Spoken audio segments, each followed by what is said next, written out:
ಒಂದು ಮೆಸೇಜ್ಗೋಸ್ಕರ ಹಲ್ಲೆ ನಡೆದು ಕೊಲೆ ಆಗುತ್ತೆ ಅನ್ನೋದಾದರೆ ಚೇತನ್ ಅಹಿಂಸಾ ಅವರಿಗೆ ಬಂದಂಥ ಕಾಮೆಂಟ್ಗಳಿಂದ ಎಷ್ಟೆಲ್ಲ ಕೊಲೆ ಆಗ್ಬೋದಾಗಿತ್ತು.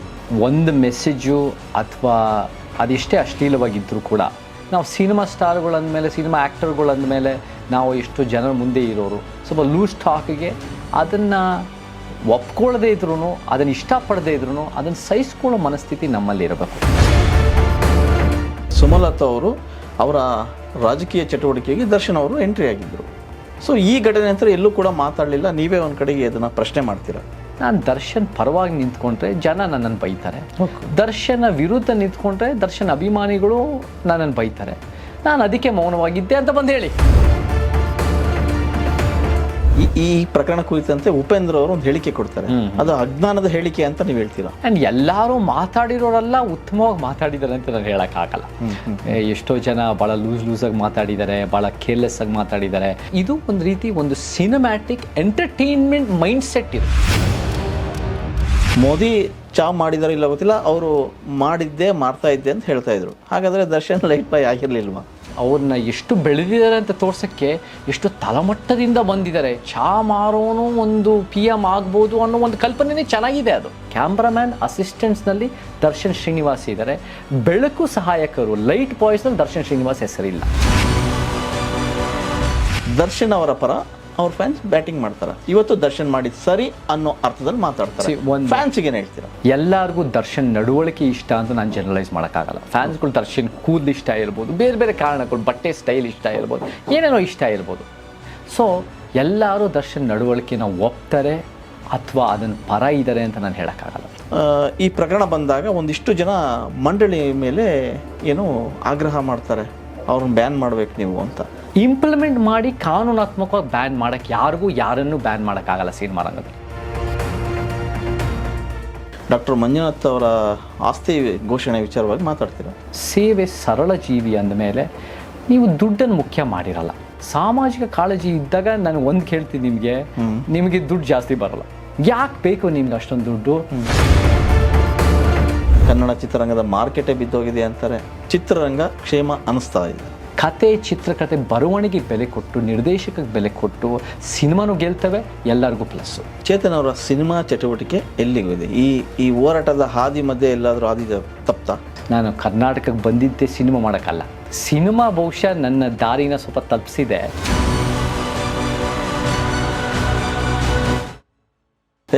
ಸಮಾಜದಲ್ಲಿ ಹೋರಾಟ ಮತ್ತು ಸಿದ್ಧಾಂತ ಅಂದ್ಕೊಂಡವ್ರು ಭಾಳಷ್ಟು ಜನ ಇದ್ದಾರೆ. ಆ ಹೋರಾಟ ಮತ್ತು ಸಿದ್ಧಾಂತಗಳ ನಡುವೆ ನೇರವಾಗಿ ಮಾತಾಡೋ ಮೂಲಕ ನಿಷ್ಠುರ ಆಗುವಂಥ ವ್ಯಕ್ತಿಗಳು ಇದ್ದಾರೆ. ಆದರೆ ವಿನಾಕಾರಣ ಒಂದಷ್ಟು ಕಾಮೆಂಟ್ಸ್ಗಳಿಗೆ ತುತ್ತಾಗುವಂಥ ವ್ಯಕ್ತಿಗಳ ಪೈಕಿ ಮುಂಚೂಣಿಯಲ್ಲಿ ಇರ್ತಕ್ಕಂಥ ವ್ಯಕ್ತಿ ಇವತ್ತು ನಮ್ಮ ಮುಂದೆ ಕೂತಿದ್ದಾರೆ. ಬಹುಶಃ ಅವ್ರು ಯಾರು ಅಂತ ಕೇಳಿದ್ರೆ ನಿಮಗೆ ಈಗಾಗಲೇ ಅನಿಸಿರುತ್ತೆ, ಎಸ್, ಅವರು ಒಂದು ರೀತಿಯ ಸೋಷಿಯಲ್ ಮೀಡಿಯಾ ಸ್ಟಾರ್ ಅಂತ ಅನ್ಬೋದು. ಅಂದರೆ ಯಾವಾಗಲೂ ಆ್ಯಕ್ಟಿವ್ ಆಗಿರ್ತಾರೆ, ಅವರದ್ದೇ ಆದಂಥ ಸಿದ್ಧಾಂತಗಳಿಗೆ ಹೋರಾಟ ಮಾಡ್ತಾ ಇರ್ತಾರೆ. ಎಸ್, ಅವರು ಬೇರೆ ಯಾರು ಅಲ್ಲ, ನಿಮಗೆಲ್ಲರಿಗೂ ಗೊತ್ತು, ಅವರು ನಟ ಚೇತನ್, ಅಂದರೆ ಚೇತನ್ ಅಹಿಂಸಾ ಅವರು. ಸರ್ ನಮಸ್ಕಾರ. ನಮಸ್ಕಾರ ವಿಜಯ್ ಅವರೇ, ಹೇಗಿದ್ದೀರಿ ಸರ್? ಚೆನ್ನಾಗಿದೆ. ಮತ್ತೆ ಸರ್ ಹೇಗಿದೆ ಹೋರಾಟಗಳೆಲ್ಲ? ಸಂಘಟನೆ ಕಟ್ತಾ ಇದ್ದೀವಿ. ಇದೇನು ಇವತ್ತು ನಾಳೆಗೋಸ್ಕರ ಅಲ್ಲ, 10, 15, 20 ವರ್ಷ ಬೇಕಾಗುತ್ತೆ. ಒಂದು ಸಿನಿಮಾ ಅಂದರೆ ನೀವು 1 ವರ್ಷ ಕೆಲಸ ಮಾಡಿದ್ಮೇಲೆ ರಾತ್ರಿ ಅದನ್ನು ರಿಲೀಸ್ ಮಾಡಿದ್ಮೇಲೆ ಮಾರನೇ ದಿನ ಫಸ್ಟ್ ಶೋ ಆದಮೇಲೆ ಸೂಪರ್ ಹಿಟ್ ಆಗ್ಬೋದು. ಬಟ್ ನೀವು ಸಮಾಜ ಬದಲಾಯಿಸ್ತೀನಿ, ಒಂದು ಉತ್ತಮ ದೇಶ, ಉತ್ತಮ ರಾಜ್ಯ ಕಟ್ತೀನಿ ಅಂದರೆ ಅದು 20, 30, 40, 50 ವರ್ಷ ತ್ಯಾಗ, ಸೇವೆ, ಕೆಲಸ ಎಲ್ಲ ಬೇಕಾಗತ್ತೆ. ಸೊ ಅದಕ್ಕೆ ನಮಗೆ ಕೆಲಸ ಮಾಡ್ತಾ ಇದ್ದೀವಿ ನಾವು. ಒಂದು ಎಲ್ಲ ಕಡೆ ಎಲ್ಲ ಜಿಲ್ಲೆಗಳಲ್ಲೂ ನಮ್ಮ ಜನನೇ ಇದ್ದಾರೆ. ನಾವೆಲ್ಲರೂ ಕೂಡ ಸಮಾನತಾವಾದಿಗಳು. ನಮ್ಮ ಜನ, ನಾವು ಯಾವ ಅಸ್ಮಿತೆ ನೋಡ್ಕೊಂಡು ನಾವು ಜನ ಹೇಳಲ್ಲ. ಸಮಾನತೆಯನ್ನು ಬಯಸ್ತಾರೋ, ಯಾರು ಸಮಾನತೆ ಬೇಕು ಅಂತಾರೋ, ಸಂವಿಧಾನದ ಪೀಠಿಕೆನಲ್ಲಿರೋ ಸಮಾನತೆ ನ್ಯಾಯದ ಬಗ್ಗೆ ಕಾಳಜಿ ಇದ್ದಾರೋ ಅವರೆಲ್ಲ ನಮ್ಮ ಜನನೇ. ಸೊ ಅಂಥವ್ರಿಗೋಸ್ಕರ ನಾವು ಒಂದು ಉತ್ತಮ ಸಮಾಜ ಕಟ್ಟೋದು ನಮ್ಮ ಕೆಲಸ ನಡೀತಾ ಇದೆ. ಓಕೆ, ಚೇತನ್ ಅಂತ ತಕ್ಷಣ ಫಸ್ಟ್ ನೆನಪಾಗೋದು ಸಿನಿಮಾ. ಸಿನಿಮಾ ಮೂಲಕ ಸುದ್ದಿ ಆದರು, ಸಿನಿಮಾ ಮೂಲಕ ಅವರು ಎಲ್ಲ ಮನೆ ಮಾತಾದರು. ಆಮೇಲೆ ಒಂದಿಷ್ಟು ಅವ್ರದ್ದೇ ಆದಂಥ ಸಿದ್ಧಾಂತಗಳು, ಹೋರಾಟಗಳ ಮೂಲಕ ಜನಜನಿತವಾದಂಥವ್ರು ಚೇತನ್. ಸಿನಿಮಾ ವಿಚಾರಕ್ಕೆ ಬರೋಣ, ಆಮೇಲೆ ರಾಜಕೀಯ ಇತ್ಯಾದಿ ಹೋರಾಟ ಮುಂದುವರಿಲಿ. ಸೊ ಈಗ ಸಿನಿಮಾ ವಿಚಾರ ಆಗೋದಾದರೆ ಬೆಳವಣಿಗೆಗಳು ಗೊತ್ತೇ ಇದೆ ಸಿನಿಮಾ ಇಂಡಸ್ಟ್ರಿದು. ಅಂದರೆ ಒಂದಿಷ್ಟು ಸಿನಿಮಾಗಳು ಬರ್ತವೆ ಹೋಗ್ತವೆ. ಚಿತ್ರರಂಗ ಈ ಪರಿಸ್ಥಿತಿಯಲ್ಲಿದೆ. ಇಂಥ ಟೈಮಲ್ಲಿ ಮೇಲೆ ಮೇಲೆ ಒಂದಿಷ್ಟು ವಿವಾದಗಳು, ಸುದ್ದಿಗಳು ಎಲ್ಲೆಡೆ ಹರಡ್ತಾನೆ ಇದೆ. ವಿಷಯ ಏನು ಅಂದರೆ, ಒಂದು ಮೆಸೇಜ್ಗೋಸ್ಕರ ಹಲ್ಲೆ ನಡೆದು ಕೊಲೆ ಆಗುತ್ತೆ ಅನ್ನೋದಾದರೆ, ಚೇತನ್ ಅಹಿಂಸಾ ಅವರಿಗೆ ಬಂದಂಥ ಕಾಮೆಂಟ್ಗಳಿಂದ ಎಷ್ಟೆಲ್ಲ ಕೊಲೆ ಆಗ್ಬೋದಾಗಿತ್ತು. ಇದ್ರ ಬಗ್ಗೆ ಏನು ಹೇಳ್ತೀರಿ? ಖಂಡಿತ ಅದರಲ್ಲಿ ನಿಜ ಇದೆ, ನೀವು ಹೇಳೋ ಮಾತ್ರಲ್ಲಿ ನಿಜ ಇದೆ. ಒಂದು ಮೆಸೇಜು ಅಥವಾ ಅದೆಷ್ಟೇ ಅಶ್ಲೀಲವಾಗಿದ್ದರೂ ಕೂಡ ಅದನ್ನು ನಾವು ಪಬ್ಲಿಕ್ ಸ್ಫೀರ್ನಲ್ಲಿ ಇರಬೇಕಾದಾಗ ವಿಜಯ್ ಅವರೇ, ಎಸ್ ಸರ್, ನಾವು ಒಂದು ಪ್ಯಾಕಿಡರ್ಮ್ ಅಂದರೆ ಒಂದು ಆನೆ ಚರ್ಮ ಇರಬೇಕು ನಮಗೆ. ಎಸ್, ಆನೆ ಚರ್ಮ ಅಂದರೆ ಗಟ್ಟಿಯಾಗಿರಬೇಕು. ನಾವು ಇವತ್ತಿನ ದಿನ ನಮಗೆ ಒಂದು ಉತ್ತಮ ಸಮಾಜ ಆಗಬೇಕು ಅಂತ ಬಯಸೋರು, ಅಥವಾ ನಾವೊಂದು ನಮ್ಮ ಸಿದ್ಧಾಂತಕ್ಕೋಸ್ಕರ ನಿಂತ್ಕೊಳ್ಳೋರು, ಅಥವಾ ನಾವು ಸಿನಿಮಾ ಸ್ಟಾರ್ಗಳಂದಮೇಲೆ, ಸಿನಿಮಾ ಆ್ಯಕ್ಟರ್ಗಳಂದಮೇಲೆ ನಾವು ಎಷ್ಟು ಜನರ ಮುಂದೆ ಇರೋರು, ನಾವು ಕ್ರಿಟಿಸಿಸಮ್ಗೆ, ಕ್ರಿಟಿಕ್ಗೆ, ಭಿನ್ನಾಭಿಪ್ರಾಯಗಳಿಗೆ, ಯಾರೋ ಒಂದು ಸ್ವಲ್ಪ ಲೂಸ್ ಟಾಕ್ಗೆ ಅದನ್ನು ಒಪ್ಕೊಳ್ಳದೇ ಇದ್ರೂ, ಅದನ್ನು ಇಷ್ಟಪಡದೇ ಇದ್ರೂ ಅದನ್ನು ಸಹಿಸ್ಕೊಳ್ಳೋ ಮನಸ್ಥಿತಿ ನಮ್ಮಲ್ಲಿ ಇರಬೇಕು. ಅಂದರೆ ಸೋಲಾಗಲಿ ಗೆಲುವಾಗಲಿ ಹೆಂಗೆ ತೊಗೊಳ್ತಿರೋ ಇದನ್ನು ಹಾಗೆ ತೊಗೋಬೇಕು. ಅದನ್ನು ಹೆಂಗೆ ತೊಗೊತೀವಿ ಈ ಕ್ರಿಟಿಸಿಸಮು. ಆ್ಯಂಡ್ ಅಫ್ಕೋರ್ಸ್ ಎಲ್ಲದೂ ಕೂಡ ಕನ್ಸ್ಟ್ರಕ್ಟಿವ್ ಆಗಿ ಅವ್ರು ಹೇಳಿರಲ್ಲ, ಭಾಳ ಲೂಸಾಗಿ ಮಾತಾಡಿರ್ತಾರೆ, ಮತ್ತು ಭಾಳ ವಲ್ಗರಾಗೂ ಮಾತಾಡೋ ಸಾಧ್ಯತೆಗಳು ಇದೆ. ನನಗೂ ಕೂಡ ಭಾಳ ವಲ್ಗರಾಗಿ ಬಂದಿದೆ ಇಷ್ಟು ವರ್ಷಗಳಿಂದ. ಬಟ್ ನಾವೇನು ಮಾಡಬೇಕು ಅಂದರೆ ಅದಕ್ಕೂ ಕಾನೂನು ಕ್ರಮ ಇರುತ್ತೆ, ಅದಕ್ಕೂ ಪ್ರಾಪರ್ ಪ್ರೊಸೀಜರ್ ಇರುತ್ತೆ, ಅದಕ್ಕೂ ಸೋಷಿಯಲ್ ಮೀಡಿಯಾ ಆಪ್ಷನ್ಸ್ ಇದೆ. ಸೊ ಅದರ ತಕ್ಕಂತೆ ಹ್ಯಾಂಡಲ್ ಮಾಡಬೇಕು ಅನ್ನೋಕ್ಕಿಂತ ನಾವು ಕಾನೂನು ಕೈ ತೊಗೊಳ್ಳೋದ್ರಲ್ಲಿ ಅದು ಯಾರೂ ಕೂಡ, ಅದು ಯಾರ ಅಭಿಮಾನಿಗಳು ಕೂಡ ಅದು ಸರಿ ಅಂತ ಹೇಳಲ್ಲ. ಓಕೆ, ದರ್ಶನ್ ಅವ್ರನ್ನ ಒಂದಿಷ್ಟು ಜನ ರಾಜಕೀಯವಾಗಿ ಬಳಸ್ಕೊಂಡ್ರು ಅಂದರೆ ಲಾಭಕ್ಕಾಗಿ. ನೇರವಾಗಿ ಹೇಳೋದಾದರೆ ಸುಮಲತಾ ಅವರು ಅವರ ರಾಜಕೀಯ ಚಟುವಟಿಕೆಗೆ ದರ್ಶನ್ ಅವರು ಎಂಟ್ರಿ ಆಗಿದ್ದರು. ಸೊ ಈ ಘಟನೆ ನಂತರ ಎಲ್ಲೂ ಕೂಡ ಮಾತಾಡಲಿಲ್ಲ. ನೀವೇ ಒಂದು ಕಡೆಗೆ ಅದನ್ನು ಪ್ರಶ್ನೆ ಮಾಡ್ತೀರಾ? ಹೌದು, ನಮಗೆ ಇದು ಒಂದು ಭಾಳ ದೊಡ್ಡ ವಿಚಾರ. ಇದು ಇವಾಗ ಏನಾಗಿದೆ, ಇದು ಭಾಳ ಗಂಭೀರವಾದ ಆರೋಪ. ಇದು ಆರೋಪನೇ, ಇದು ಅಪರಾಧಿ ಅಂತ ಸಾಬೀತಾಗಿಲ್ಲ, ಬಟ್ ಆರೋಪ ಅಂದ್ರೂ ಕೂಡ ಭಾಳ ಗಂಭೀರವಾಗಿದೆ. ಮೀಡಿಯಾ ರಿಪೋರ್ಟ್ಸ್ ಬಂದ ಏನೇನು ತೋರಿಸಿದೆ ಅಂದರೆ ಇದು ಸುಮ್ಮನೆ ಊಹಾಪೋಹಗಳಲ್ಲ, ಇದರಲ್ಲಿ ಒಂದು ಸಾಕ್ಷ್ಯಾಧಾರಗಳು ಇದ್ದಾವೆ ಅಂತ ಮೀಡಿಯಾ ತೋರಿಸ್ತಾ ಇದೆ ನಮಗೆ. ಸೊ ಈ ಸನ್ನಿವೇಶಗಳಲ್ಲಿ ನಿಮಗೋಸ್ಕರ ಪ್ರಚಾರ ಮಾಡಿರೋರು, ನಿಮಗೋಸ್ಕರ ನಿಮ್ಮ ಗೆಲುವಿಗೆ ಕಾರಣ ಆಗಿರೋರು, ನಿಮಗೋಸ್ಕರ ಎಷ್ಟೋ ಒಂದು ರೀತಿ ಪ್ರಚಾರಕ್ಕೆ ಆವಾಗ 2019ರಲ್ಲಿ ಹೇಗೆ ಇವಾಗ ದರ್ಶನ್ದು ಪ್ರಕರಣದ ಬಿಟ್ಟರೆ ಇನ್ಯಾವುದು ಮೀಡಿಯಾದಲ್ಲಿ ಬರ್ತಾ ಇಲ್ವೋ, ಆವಾಗ 2019ರಲ್ಲಿ 25 ಕ್ಷೇತ್ರಗಳಲ್ಲಿ ನಮ್ಗೆ ಒಂದೇ ಮಂಡ್ಯದಲ್ಲಿ ಮಾತ್ರ ಚುನಾವಣೆ ನಡೀತಾ ಇದೆ ಅಂತ ಒಂದು ಪ್ರಚಾರ ಇತ್ತು ಅವಾಗ. ಆ ರೀತಿ ಅಬ್ಬರದ ಪ್ರಚಾರ. ಆ ಅಬ್ಬರದ ಪ್ರಚಾರ ಕಾರಣನೇ ದರ್ಶನಿನ ಸ್ಟಾರ್ ಪವರ್ ಒಂದು ಮುಖ್ಯ ಕಾರಣ. ಅದರಿಂದ ಸುಮಲತಾ ಅವರು ಗೆದ್ದರು. ಸುಮಲತಾ ಅವ್ರದ್ದು ಸಮಾಜಮುಖಿ ಕೊಡುಗೆ ಏನೂ ಇರಲಿಲ್ಲ, ಅವರೇನು ಸಮಾಜಮುಖಿ ಚಿಂತನೆಯೂ ವ್ಯಕ್ತಪಡಿಸಿಲ್ಲ, ಅವರೇನು ಸಮಾಜಮುಖಿ ಕೆಲಸಗಳು ಮಾಡಿದ್ದಾರೆ ಅಂತಲೂ ಏನಿರಲಿಲ್ಲ. ಅವರಲ್ಲಿ ಆಫ್ಕೋರ್ಸ್ ಅಂಬರೀಷ್ ಅವ್ರ ವೈಫ್ ಆಗಿರ್ಬೋದು, ಸಿನಿಮಾ ಸ್ಟಾರ್ ಆಗಿರ್ಬೋದು, ಒಂದು ಸಿಂಪತಿ ವೋಟ್ ಆಗಿರ್ಬೋದು, ಈ ದರ್ಶನ್ ಅಂತ ಸ್ಟಾರ್ ಪವರ್ ಕೊಟ್ಟು ಅದೆಲ್ಲ ಇರ್ಬೋದು, ಅನೇಕ ಕಾರಣಗಳಿಂದ ಅವ್ರು ಗೆದ್ದು. ಆಮೇಲೆ ಇವರು ಕೂಡ JDS ಮಗನ ಹಾಕಿ ಅವರೆಲ್ಲ ಇದು ಮಾಡಿ ಏನೇನೋ ಕಾರಣಗಳಿದ್ವು ಗೆಲ್ಲಕ್ಕೆ. ಬಟ್ ಅಷ್ಟೊಂದೆಲ್ಲ ಪ್ರಚಾರ ಕೂಡ ನೀವು ಮೌನ ಆಗಿರೋದು ಅದನ್ನು ನಮಗೆ ಒಪ್ಪಕ್ಕಾಗಲ್ಲ. ಮೌನ ಅಂದರೆ ನಿಮಗೆ ಏನು ಹೇಳಬೇಕಿತ್ತು ಅಂತ? ನೀವೇನು ಹೇಳಬೇಕು, ನೀವೇನು ಸತ್ಯ ಹೇಳಿ. ಇವಾಗ ನೀವೇನು ಹೇಳ್ಬೋದು ಅಂದರೆ, ಒಂದು ಸತ್ಯ, ನೀವು ನಿಜವಾಗ್ಲೂ ಸತ್ಯದ ಪರವಾಗಿ ನಿಂತಿದ್ದೀರಾ ಅಂದರೆ ನೀವು ಬಂದು ಹೇಳಿ. ನೋಡಿ, ನಾನು ದರ್ಶನ್ ಪರವಾಗಿ ನಿಂತ್ಕೊಂಡ್ರೆ ಜನ ನನ್ನನ್ನು ಬೈತಾರೆ, ದರ್ಶನ ವಿರುದ್ಧ ನಿಂತ್ಕೊಂಡ್ರೆ ದರ್ಶನ್ ಅಭಿಮಾನಿಗಳು ನನ್ನನ್ನು ಬೈತಾರೆ, ನಾನು ಅದಕ್ಕೆ ಮೌನವಾಗಿದ್ದೆ ಅಂತ ಬಂದು ಹೇಳಿ. ಅಷ್ಟು ಹೇಳಿದ್ರೆ ಸಾಕು, ಅಷ್ಟು ಹೇಳಿ.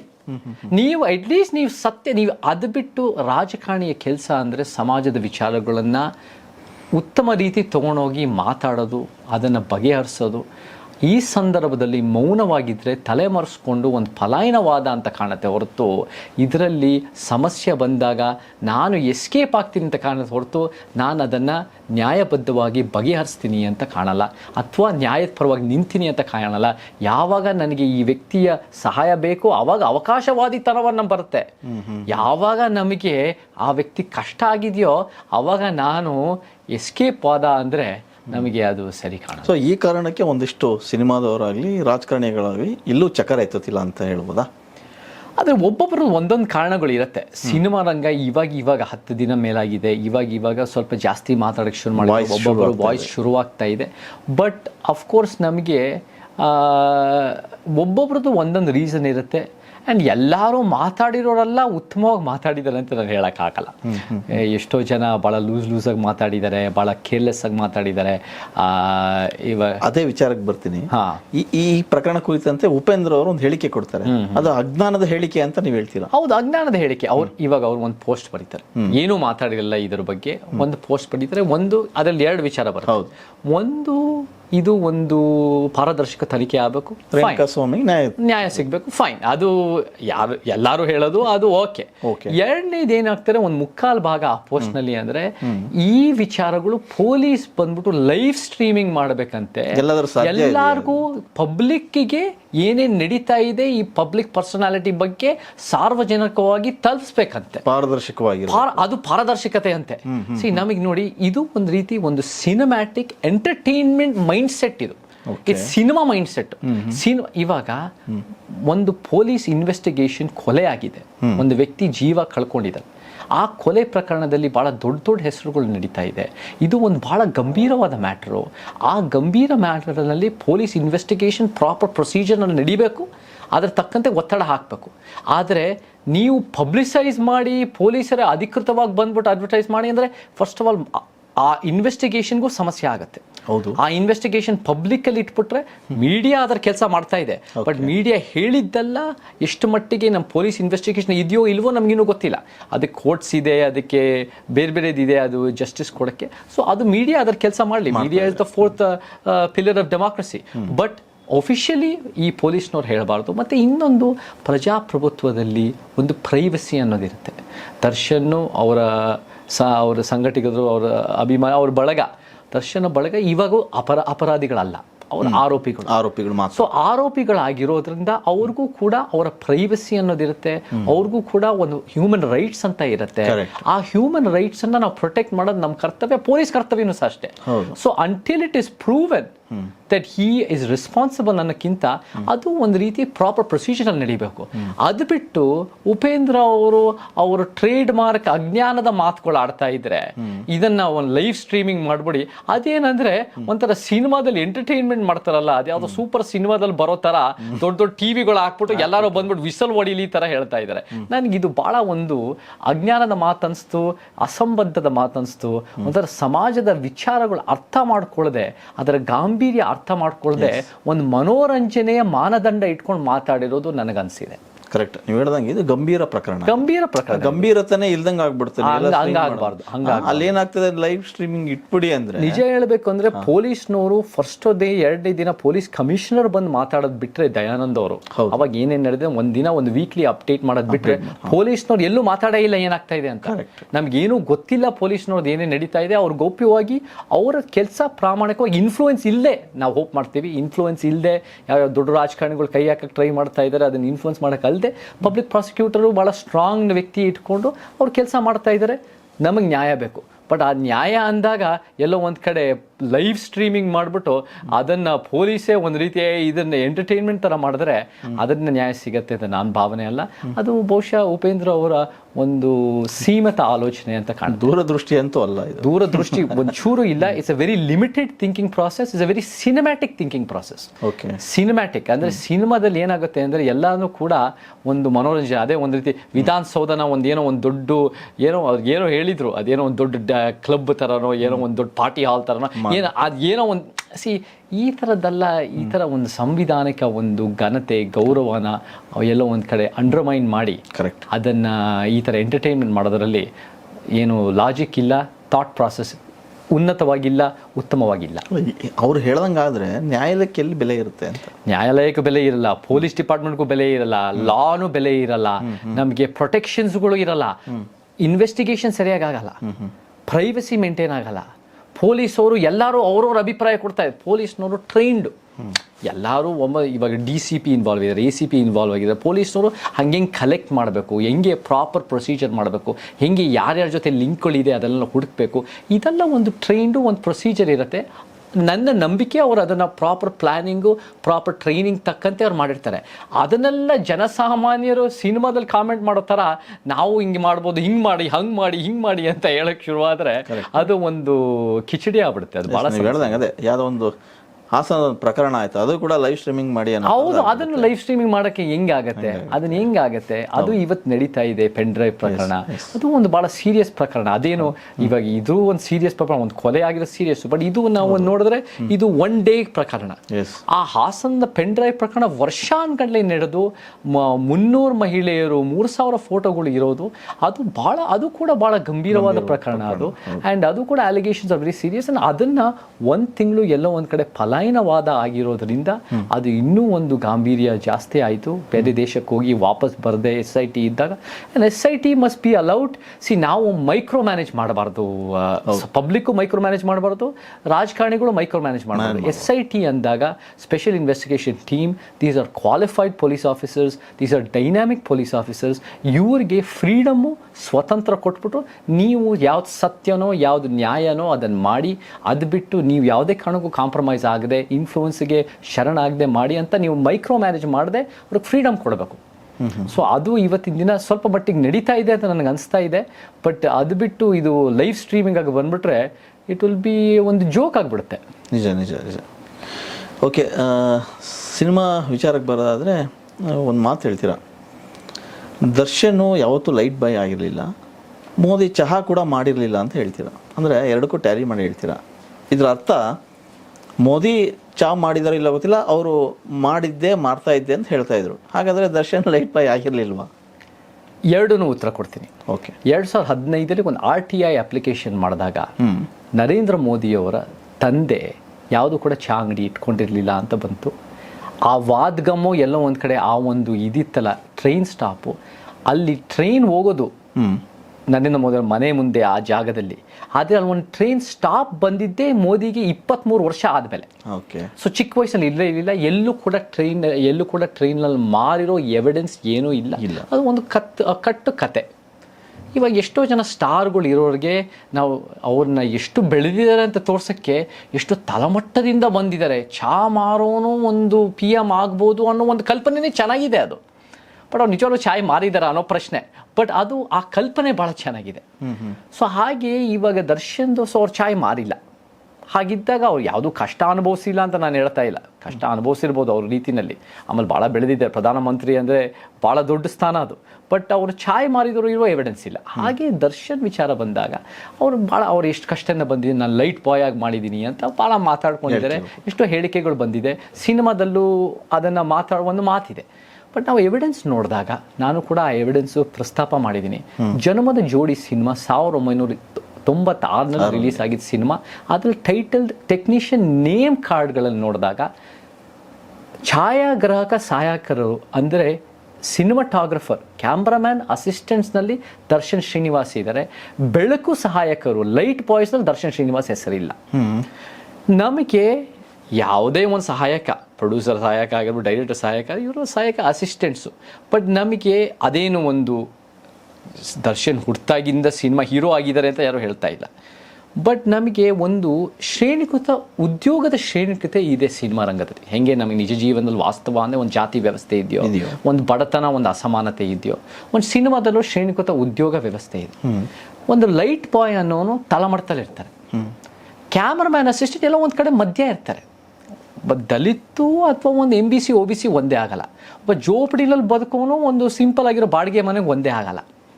ನಮಗೆ ಒಬ್ಬ ಲೈಟ್ ಬಾಯು ಒಂದು ಕ್ಯಾಮ್ರಾಮ್ಯಾನ್ ಅಸಿಸ್ಟೆಂಟ್ ಒಂದೇ ಆಗಲ್ಲ. ಹಾಗಿದ್ದಾಗ ಅದೇನು ಪ್ರೊಡ್ಯೂಸರೇ ಫಸ್ಟ್ ಸಿನಿಮಾ ಅಂತ ಹೇಳ್ತಾ ಇಲ್ಲ.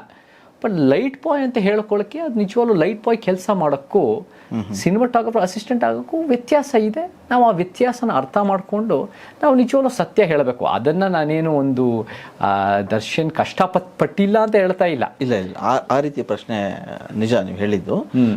ಅಲ್ಲೇನು ಬಂತು ಆ ಟೈಟ್ಲ್ ಕಾರ್ಡಿನ ಹಿಡ್ಕೊಂಡು ನೀವು ಅದನ್ನು ಹೇಳಿದ್ರಿ. ಹೌದೌದು. ಅದೇ ಮಾತಿಗೆ ನಿಮ್ಮ ಅದೇ ಪೋಸ್ಟಿಗೆ ಒಂದಿಷ್ಟು ಕಾಮೆಂಟ್ಸ್ಗಳು ನಾನು ಗಮನಿಸಿದೆ. ಅದರಲ್ಲಿ ವಾಸ್ತವ ಅನ್ನೋರು ಒಂದು ಪ್ರಶ್ನೆ ಮಾಡ್ತಾರೆ ನಿಮಗೆ. ಚೇತನ್ ಅವರು ಯಾವಾಗಲೂ ಸಮಾನತೆ ಅಂತ ಹೇಳ್ತಾರೆ. ಜಾತಿ ಧರ್ಮಗಳ ನಡುವೆ ತಾರತಮ್ಯ ಯಾಕೆ ಅಂತ ಹೇಳ್ತಾರೆ. ಸಿನಿಮಾದಲ್ಲೂ ಕೂಡ ತಾರತಮ್ಯನ ಯಾಕೆ ಮಾಡಬೇಕು ಅವರು? ಅಂದರೆ ದರ್ಶನ್ ಅವರು ಕ್ಯಾಮ್ರಾ ಅಸಿಸ್ಟೆಂಟ್ ಆಗಿದ್ರು, ಲೈಟ್ ಬಾಯ್ ಅಲ್ಲ ಅನ್ನೋದಾದರೆ, ಹಂಗಾದ್ರೆ ಲೈಟ್ ಬಾಯ್ಗೂ ಕ್ಯಾಮ್ರಾಮನ್ಗೂ ಯಾಕೆ ತಾರತಮ್ಯ ಮಾಡ್ತಾರೆ? ಎಲ್ಲ ಒಂದೇ ಅಲ್ವಾ ಚಿತ್ರರಂಗ ಅನ್ನೋ ಅವರ ಪ್ರಶ್ನೆ. ನಮ್ಮ ದೃಷ್ಟಿನಲ್ಲಿ cinema hero, producer, director, cameraman, light boy ಎಲ್ಲ ಒಂದೇ. ಎಲ್ಲರಿಗೂ ಒಂದೇ ಸಂಬಳ ಸಿಗ್ಬೇಕು, ಎಲ್ಲರಿಗೂ ಒಂದೇ ಗೌರವ ಸಿಗ್ಬೇಕು, ಒಂದೇ ಘನತೆ ಸಿಗ್ಬೇಕು. ಆದ್ರೆ ಸಮಾಜ ಹಂಗಿಲ್ಲ. ಸಮಾಜ ಇವತ್ತು ಶ್ರೇಣೀಕೃತವಾಗಿದೆ. ನನ್ನ ಮನಸ್ಸಲ್ಲಿ ಎಲ್ಲಾ ಜಾತಿಯವರು ಒಂದೇ ಆಗಿದ್ರು ಒಬ್ಬ ದಲಿತ ಅಸ್ಪೃಶ್ಯ ಅನುಭವಿಸೋ ಕಷ್ಟಗಳು ಬಹುಶಃ ಒಬ್ಬ ಲಿಂಗಾಯತ ಒಕ್ಕಲಿಗ ಕುರುಬ ಅನುಭವಿಸಲ್ಲ. ಹಾಗಿದ್ದಾಗ ಲಿಂಗಾಯತ ಒಕ್ಕಲಿಗ ಕುರುಬ ಏನು ಅನುಭವಿಸಲ್ಲ ಕಷ್ಟ ಅಂತ ಹೇಳ್ತಾ ಇಲ್ಲ, ಬಟ್ ಜಾತಿ ದೃಷ್ಟಿಯಲ್ಲಿ ಅನುಭವಿಸಲ್ಲ. ಸೊ ಅದೇ ರೀತಿಯಲ್ಲಿ ಶ್ರೇಣೀಕೃತ ಅಸಮಾನತೆ, ಉದ್ಯೋಗದ ಶ್ರೇಣೀಕೃತ ಅಸಮಾನತೆ ಒಂದು ವಾಸ್ತವತೆ, ಅದು ಒಂದು ಇರೋ ಸತ್ಯ. ಅದು ನಾವು ಅದನ್ನು ಬದಲಾಯಿಸಬೇಕು. ಯಾಕಂದ್ರೆ ನಮ್ಮ ಮನಸ್ಸಿನಲ್ಲಿ ಎಲ್ಲರೂ ಸರಿಸಮಾನರು, ಸರಿಸಮಾನದ ಸಮಾಜ ಕಟ್ಟಬೇಕು. ಸೊ ನಾವೇನು ಹೇಳಬೇಕು ಅಂದರೆ ಲೈಟ್ ಬಾಯ್ಗೆ ಎಷ್ಟು ಸಿಗುತ್ತೋ, ಒಬ್ಬ ಸಿನಿಮಾ ಸ್ಟಾರ್ಗೆ ಎಷ್ಟು ಸಿಗುತ್ತೋ, ಅದು ಎಲ್ಲ ಒಂದೇ ಇರಬೇಕು ಅಂತ ನಮ್ಮ ಭಾವನೆ. ಅಂಥ ಸಮಾಜ ಕಟ್ಟಕ್ಕೆ ನಮ್ಮ ಉದ್ದೇಶ ಇರಬೇಕು. ಬಟ್ ಲೈಟ್ ಬಾಯ್ ನಾನು ಎಲ್ಲೋ ಒಂದು ಮಧ್ಯದಲ್ಲಿ ಕ್ಯಾಮ್ರಾ ಅಸಿಸ್ಟೆಂಟ್ ಆಗ್ಬಿಟ್ಟು ನಾನು ಲೈಟ್ ಬಾಯ್ ಆಗೋದು, ಅದು ಹೇಳಿಕೆನಲ್ಲೇ ತಪ್ಪು. ನಾನೊಬ್ಬ MBC, ನಾನೊಬ್ಬ ಕುರುಬನಾಗ್ಬಿಟ್ಟು ನಾನು ಅಸ್ಪೃಶ್ಯತೆ ಅನುಭವಿಸಿದ್ದೀನಿ ಅಂದರೆ ಹೆಂಗೆ ಸಾಧ್ಯ? ದಲಿತರು, ಹೊಲೆಯ ಮಾದಿಗರು ಅನುಭವಿಸೋ ಅಸ್ಪೃಶ್ಯತೆ. ಹಾಗಿದ್ದಾಗ ಯಾರೂ ಅನುಭವಿಸ್ಬಾರ್ದು, ಜಾತಿ ವ್ಯವಸ್ಥೆನೇ ಇರಬಾರ್ದು. ಕುರುಬರು ಏನು ಬ್ರಾಹ್ಮಣರು ಅವ್ರ ಪೂಜಾರಿಗಳು ಅಂತ ಹೇಳ್ತಾ ಇಲ್ಲ, ಬಟ್ ಅಲ್ಲೂ ಒಂದು ಶ್ರೇಣೀಕೃತ ಅಸಮಾನತೆ ಇದೆ. ಈ ಸಿನಿಮಾ ರಂಗದಲ್ಲೂ ಉದ್ಯೋಗದ ಶ್ರೇಣಿ ಇದೆ. ಆ ಉದ್ಯೋಗದ ಶ್ರೇಣಿ ವಾಸ್ತವ. ಸೊ ಎಲ್ಲರೂ ಕೂಡ ಒಂದೇ ತಕ್ಕಡಿನಲ್ಲಿ ಇಡೋಕ್ಕಾಗಲ್ಲ. ಒಬ್ಬ ಲೈಟ್ ಬಾಯ್ ತಲೆಮಟ್ಟದಲ್ಲಿರ್ತಾನೆ, ಒಬ್ಬ ಕ್ಯಾಮ್ರಾಮನ್ ಅಸಿಸ್ಟೆಂಟ್ ಎಲ್ಲ ಒಂದು ಕಡೆ ಮಧ್ಯದಲ್ಲಿ ಅಥವಾ ಒಂದು ಮಿಡಲ್ ಗ್ರೌಂಡ್ನಲ್ಲಿ ಇರ್ತಾನೆ. ಬಟ್ ಅದು ಆ ಸಮಾಜ ಮತ್ತು ಸಿನಿಮಾ ಟೀಮು ಅವ್ರನ್ನ ನೋಡೋ ರೀತಿ ಆಗಿರ್ಬೋದು, ಮತ್ತು ಅವ್ರಿಗೆ ಸಿಗೋ ವ್ಯಾಲ್ಯೂ ಆಗಿರ್ಬೋದು. ಅವತ್ತಿನ ಕಾಲದಲ್ಲಿ ಒಂದು ಕಾಲದಲ್ಲಿ ಕ್ಯಾಮ್ರಾಮನ್ಗೆ ಭಾಳ ವ್ಯಾಲ್ಯೂ ಇತ್ತು. ಕ್ಯಾಮ್ರಾಮನ್ ಯಾಕಂದರೆ ಇದಿರಲಿಲ್ಲ, ಯಾವುದದು ಮಾನಿಟರ್ ಇರಲಿಲ್ಲ. ಮಾನಿಟರ್ ಇಲ್ದಿದ್ದಾಗ ಇಡೀ ಕಣ್ಣು ಕ್ಯಾಮ್ರಾಮ್ಯಾನು. ಸೊ ಕ್ಯಾಮ್ರಾಮನ್ ಅಸಿಸ್ಟೆಂಟ್ ಅಂದರೆ ಅವನು ಒಂದು ಭಾಳ ಇಂಪಾರ್ಟೆಂಟ್ ಫೋರ್ಸ್. ಅದು ಡೈರೆಕ್ಟರ್ ಬಿಟ್ಟರೆ ನೆಕ್ಸ್ಟ್ ಭಾಳ ಇಂಪಾರ್ಟೆಂಟ್. ಸೊ ಹಂಗಿದ್ದಾಗ ಯು ಕೆನಾಟ್ ಅದು ಕಂಪ್ಯಾರಿಸನ್, ಅದು ಇಂಪ್ರಾಪರ್ ಕಂಪ್ಯಾರಿಸನ್ ಅನ್ನೋದು ನಾನು ಸುಮ್ಮನೆ ವೈಜ್ಞಾನಿಕವಾಗಿ ಹೇಳ್ತಾ ಇದ್ದೀನಿ ಹೊರತು ಅದು ಕ್ಯಾಮ್ರಾಮ್ಯಾನ್ ಅಸಿಸ್ಟೆಂಟ್ ಅಂದಿದ ತಕ್ಷಣ ಸಿನಿಮಾ ಸ್ಟಾರ್ ಅಂತ ಹೇಳ್ತಾ ಇಲ್ಲ. ಅವ್ರಿಗೂ ಕೂಡ ಒಂದು ಕಷ್ಟಗಳು, ಒಂದು ದಿನನಿತ್ಯ ಒಂದು ಕೆಲಸನೂ ಕಷ್ಟ ಇರುತ್ತೆ. ಬಟ್ ಲೈಟ್ ಬಾಯ್ ಅಂತ ಅಂತ ಹೇಳೋಕ್ಕಾಗಲ್ಲ. ಓಕೆ, ಅದೇ ನಿಮ್ಮ ಸಮಾಜ ಬಂದಾಗ ಈ ಥರದ ಪ್ರತ್ಯೇಕವಾಗಿ ಎಲ್ರಿಗೂ ಒಂದು ಇದು ಸಿಗುತ್ತೆ ಅನ್ನೋದು ನಮ್ಮ ಗುರಿ. ನಮ್ಮ ಯೋಚನೆ ಇಷ್ಟು, ವಿಜಯ್ ಅವರೇ, ಹುಟ್ಟಾಗ ನಾವೆಲ್ಲರೂ ಸರಿ ಸಮಾನವಾಗಿ ಹುಡ್ತೀವಿ. ಹುಟ್ಟಿದ ಮೇಲೆ ಈ ಕೊಳಕು ಭೇದ ಭಾವನೆ ವ್ಯವಸ್ಥೆ ಇದೆ. ಅದು ಜಾತಿನಲ್ಲಿ, ಲಿಂಗದಲ್ಲಿ, ವರ್ಗದಲ್ಲಿ, ಭಾಷೆಯಲ್ಲಿ, ಉದ್ಯೋಗದಲ್ಲಿ, ಧರ್ಮಗಳಲ್ಲಿ ಎಷ್ಟೋ ಅಸಮಾನತೆಗಳಿದೆ. ನಾವು ಹುಟ್ಟಿದಾಗ ನಾವು ಸರಿ ಸಮಾನತೆ ನಂಬೋರು, ನಾವು ಎಲ್ಲರೂ ಸರಿ ಸಮಾನ ನಂಬೋರು. ನಾವು ಸಮಾಜ ಅಸಮಾನತೆಯಲ್ಲಿ ಇರೋದರಿಂದ ಆ ಸಮಾಜನ ತಿದ್ದಬೇಕು, ಆ ಸಮಾಜ ಸಮಾನತೆ ತರಬೇಕು. ಸೊ ನಾವು ಸಮಾನತೆ ನಂಬೋರು ಅಂತ ಸಮಾಜನ ಕಟ್ಟಬೇಕು, ಸಮಾನತೆಯ ಸಮಾಜ. ಸೊ ನಮ್ಮ ಭಾವನೆಯಲ್ಲಿ ಕ್ಯಾಮ್ರಾಮನ್ ಅಸಿಸ್ಟೆಂಟ್ ಆಗಿರ್ಬೋದು, ಕ್ಯಾಮ್ರಾಮನ್ ಆಗಿರ್ಬೋದು, cinematographer, light boy, actors, producer, director ಎಲ್ಲ ಒಂದೇ. ಬಟ್ ನಾವು ಅಂಥ ಸಮಾಜನ ಕಟ್ಟೋಕ್ಕೆ ಪ್ರಯತ್ನ ಹಾಕಿ ಆ ದಾರಿಗೆ ಹೋಗ್ಬೇಕು ಹೊರತು ಈ ಅಸಮಾನತೆನ ಒಪ್ಕೊಂಡು ಸಹಿಸ್ಕೊಂಡು ಯಥಾಸ್ಥಿತಿ ಮಾಡಿದ್ರೆ ಆ ಸಮಾನತೆ ಹಾಗೆ ಇರುತ್ತೆ. ಈ ರೀತಿಯ ಹೇಳಿಕೆಗಳಿಂದಲೇ ಚೇತನ್ ಅವರು ಪಕ್ಷಾತೀತವಾಗಿ ಬಯಸ್ಕೋತಿದ್ದಾರೆ ಅಂತ. ನಿಜ ಅದು. ಪಕ್ಷಾತೀತವಾಗಿ ಬಯಸ್ಕೊಂಡಾಗ ನನಗೇನು ಗೊತ್ತಾಗತ್ತೆ ಅಂದರೆ, ನಮ್ಮ ಆಲೋಚನೆಗಳು ಯಾವ ಒಂದು ಇವತ್ತಿನ ದಿನ BJP, Congress, JDS, AAP, communist ಅಥವಾ ಬೇರೆ ಬೇರೆ ಕರ್ನಾಟಕದ ಪಕ್ಷದ ಅಡಿಯಲ್ಲಿ ಬರಲ್ಲ. ಇವು ಒಂದು ಪರ್ಯಾಯ ಅಡಿಯಲ್ಲಿ ಬರ್ತವೆ, ಒಂದು ಪರಿವರ್ತನೆ ಅಡಿಯಲ್ಲಿ ಬರ್ತವೆ. ಈ ಸಿದ್ಧಾಂತನೇ ಅಗತ್ಯ ಇದೆ ಕರ್ನಾಟಕಕ್ಕೆ. ಯಾಕಂದರೆ ನಾವೀಗ ಪಕ್ಷಾತೀತವಾಗಿ ಬಯಸ್ಕೊಂಡಾಗ ನಾವು ಒಂದು ಪಕ್ಷಪಾತ ಅಲ್ಲ.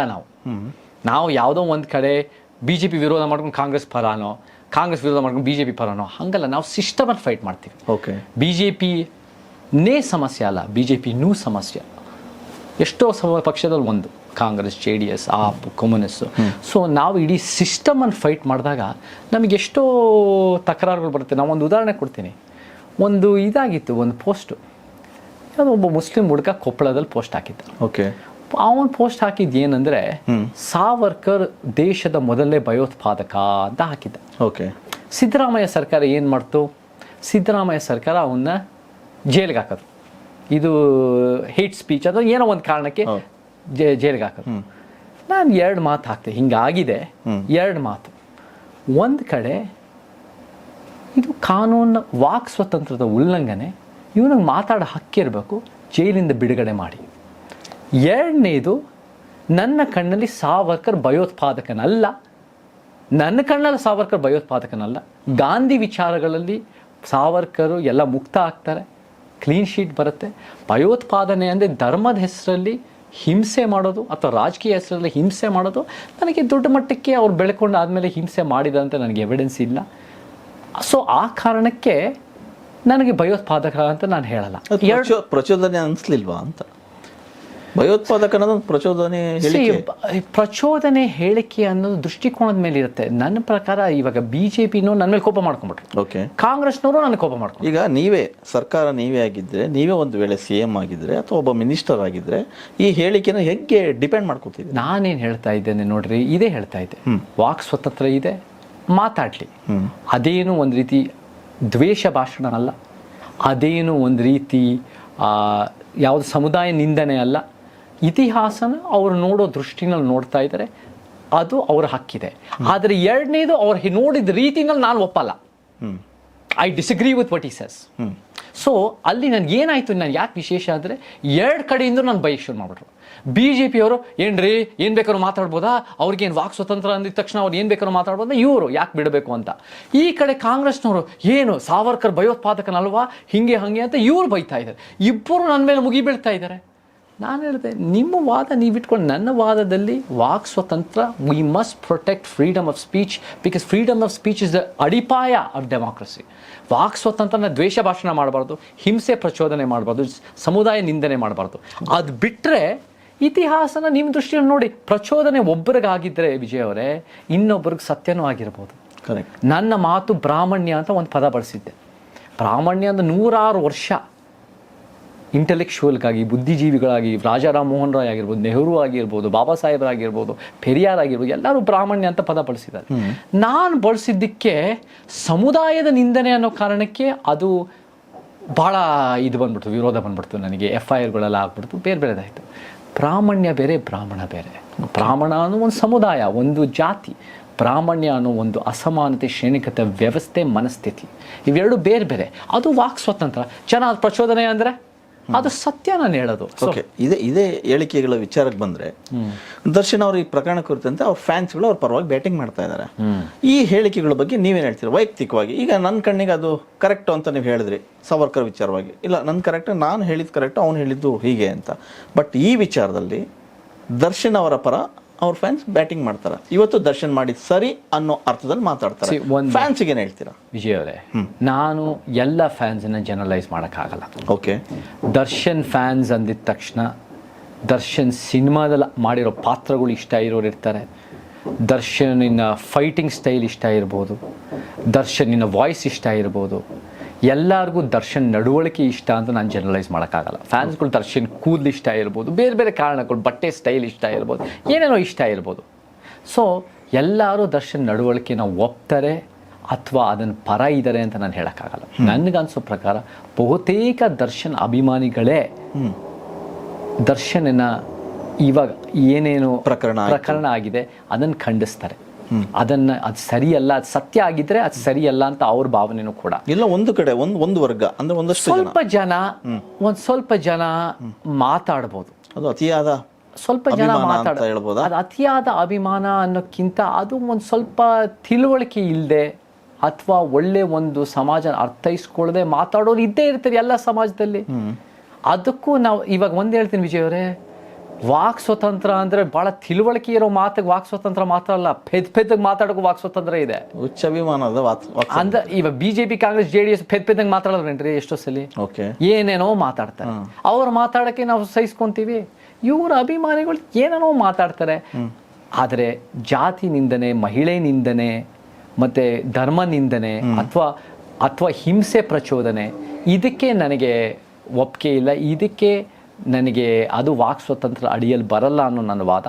ಆದರೆ ಅವ್ರ ಅಭಿಪ್ರಾಯ ಹೇಳಿದ್ರೆ ಇಲ್ಲ, ಇವರು ಮಾಡಿಲ್ಲ ಅಂದರೆ ಇನ್ನು ಸಾಬೀತೆ ಆಗಿಲ್ಲ, ಮಾಡಿಲ್ಲ ಅಂತ ಹೇಳಿ, ಅದು ಕೋರ್ಟ್ ತೀರ್ಮಾನ ಆಗೋವರೆಗೂ ಹೇಳಿ, ಸುಮ್ಮನೆ ಇರೋದು ಒಳ್ಳೇದು. ಸುಮ್ಮನಿರೋ ಅಷ್ಟೇ, ಅವರು ಮಾತಾಡಲಿ. ಇವಾಗ ಇನ್ನು ಸಾಬೀತಾಗಿಲ್ಲ ಅಂದರೆ ನಿಜಾನೇ, ಅದು ಹೌದು, ಸಾಬೀತಾಗಿಲ್ಲ. ಹೌದು, ಕೋರ್ಟ್ನಲ್ಲಿ ನಾಳೆ ದಿನ ಕ್ಲೀನ್ ಶೀಟ್ ಬರ್ಬೋದು. ಕರೆಕ್ಟ್.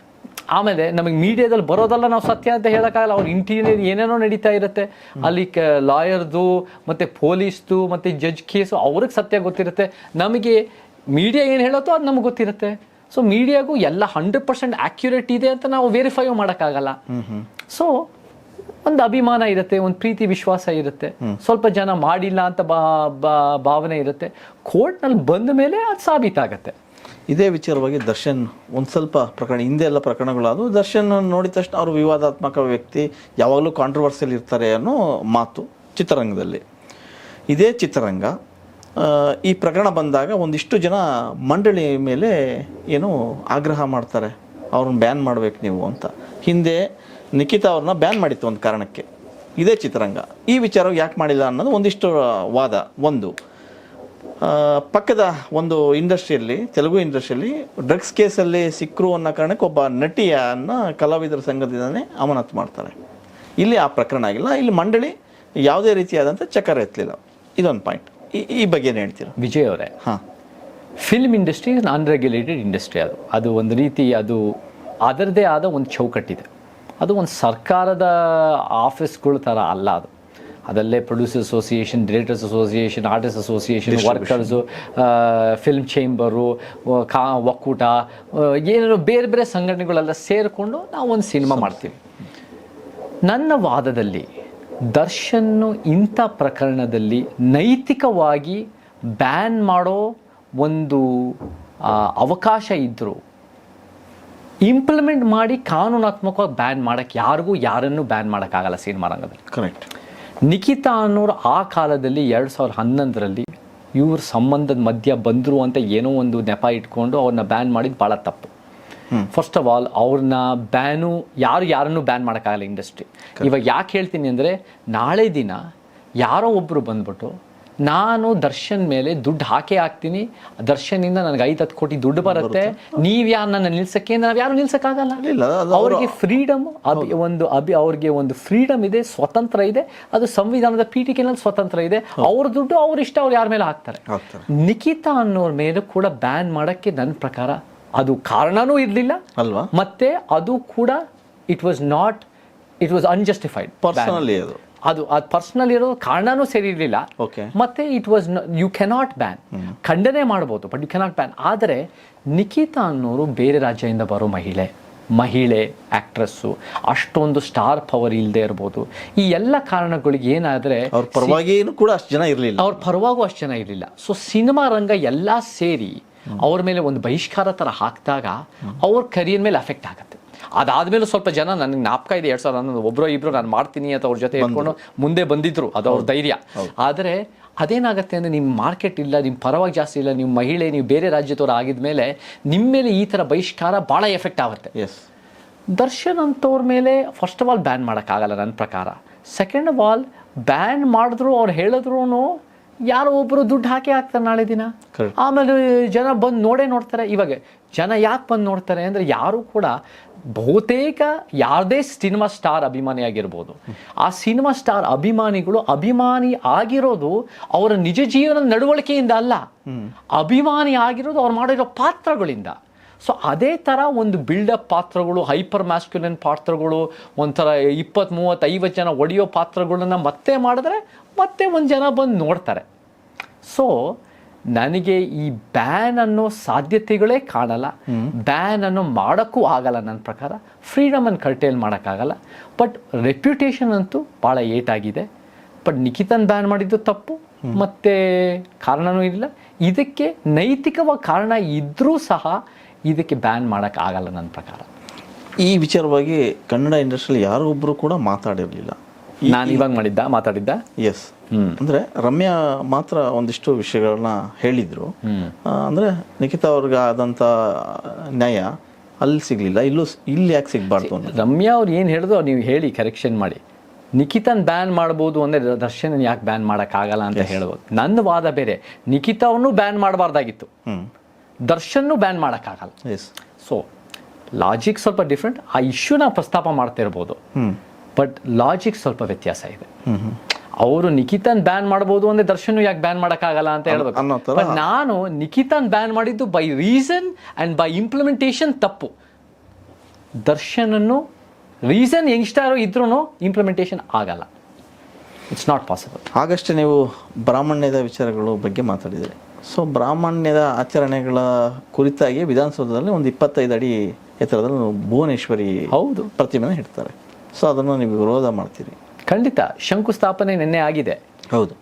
ವಿಧಾನಸೌಧದ ಆವರಣದಲ್ಲಿ ವಿಜಯ್ ಅವರೇ, ವಿಧಾನಸೌಧದ ಆವರಣ, ವಿಧಾನಸೌಧ ನಮ್ಮ ಸಂವಿಧಾನದ ಪೀಠಿಕೆಯ ಒಂದು ಪ್ಯಾರಡೈಮ್, ಒಂದು ಎಕ್ಸ್ಟ್ರಾರ್ಡನರಿ ಸಂಕೇತ ರೆಪ್ರೆಸೆಂಟೇಷನ್ ಆ ವಿಧಾನಸೌಧ.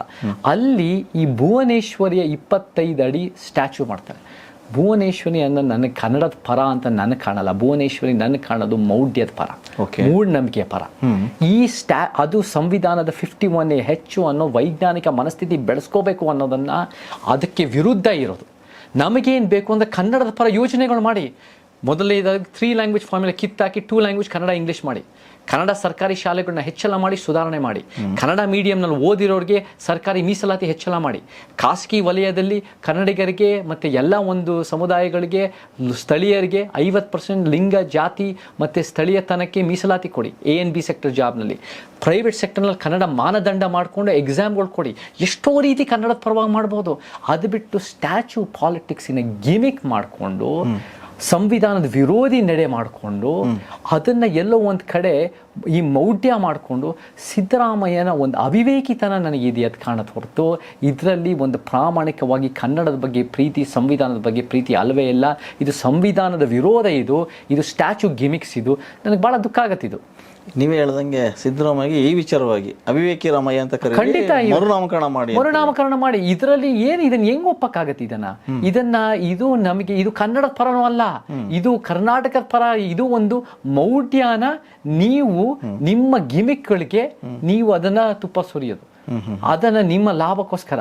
BJP ಮಾತ್ರ ಅಲ್ಲ ಸಂವಿಧಾನನ ಇದನ್ನ ಉಲ್ಲಂಘನೆ ಮಾಡ್ತಿರೋದು, ಕಾಂಗ್ರೆಸ್ ದಿನನಿತ್ಯ ಸಂವಿಧಾನದ ಆಶಯಗಳನ್ನ ಉಲ್ಲಂಘನೆ ಮಾಡ್ತಾ ಇದೆ. ಕಾಂಗ್ರೆಸ್ ಸಂವಿಧಾನ ನಂಬುದು ಅಂತ ಹೈಜಾಕ್ ಮಾಡಕ್ಕೆ ಯಾವ ಯೋಗ್ಯತೆ ಇಲ್ಲ. ಯಾರಾದ್ರೂ ಸಂವಿಧಾನದ ಪೀಠಿಕೆಯನ್ನು ಎತ್ತಿ ಹಿಡಿತಾ ಇದ್ದಾರೆ ಅಂದ್ರೆ ವಿಜಯ್ ಅವರೇ, ಸಮಾನತೆ, ನ್ಯಾಯ, ವೈಜ್ಞಾನಿಕತೆ ನಂಬ್ಕೊಂಡಿರೋ ಸಮಾನತಾವಾದಿಗಳಾದ ನಾವು ಮಾತ್ರ.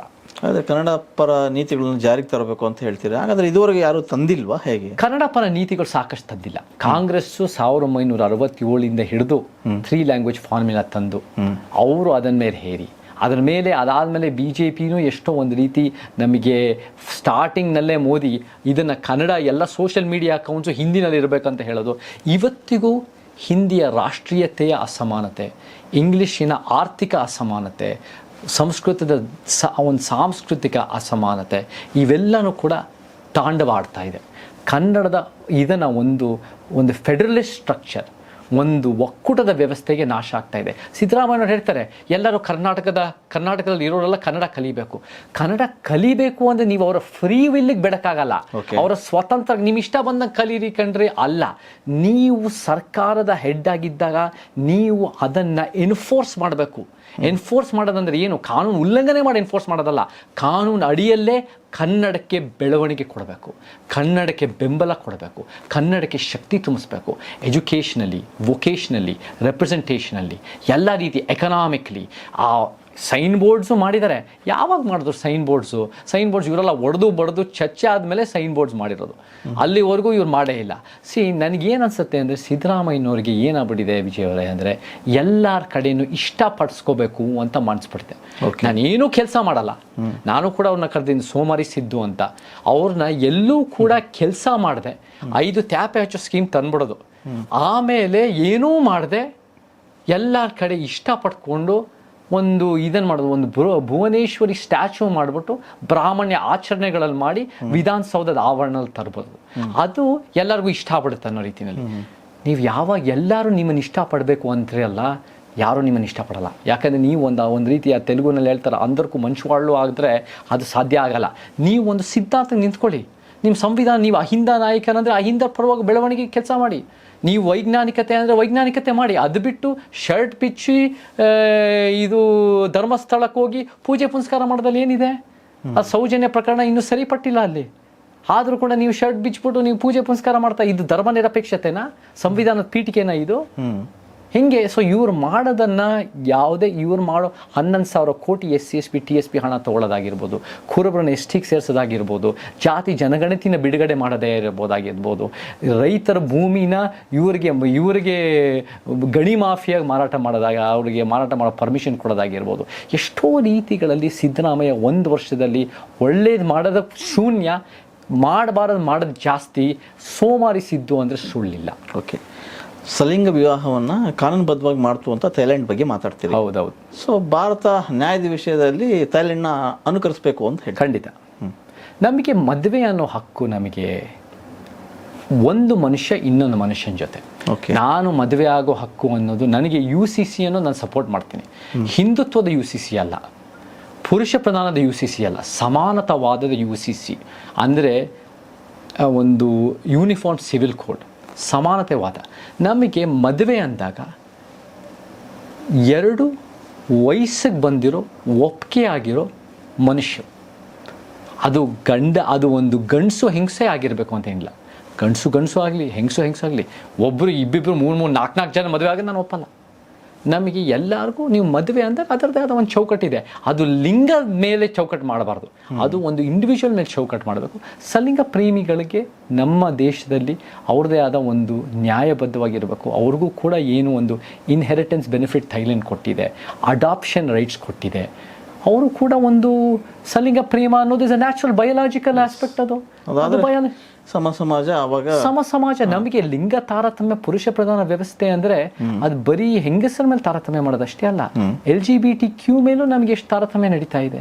ಸೊ ಹಾಗಿದ್ದಾಗ ಸಮಾಜ ಅಂದಾಗ ಯಾರು ಮದುವೆ ಮಾಡ್ಕೊಳಕ್ಕೆ ಇಷ್ಟನೋ, ಪ್ರೀತಿಗೋಸ್ಕರ ನನ್ನ ಜೀವ ಪೂರ ಈ ಮನುಷ್ಯನ ಜೊತೆ ಕಾಲ ಕಳೀತೀನಿ, ಜೊತೆಗೆ ಸೇರ್ತೀನಿ, ಮಕ್ಕಳನ್ನ ಸಾಕ್ತೀನಿ, ನನಗೆ ಬೇಕು ಅಂದರೆ ಅವರೆಲ್ಲರಿಗೂ ಹಕ್ಕಿರಬೇಕು.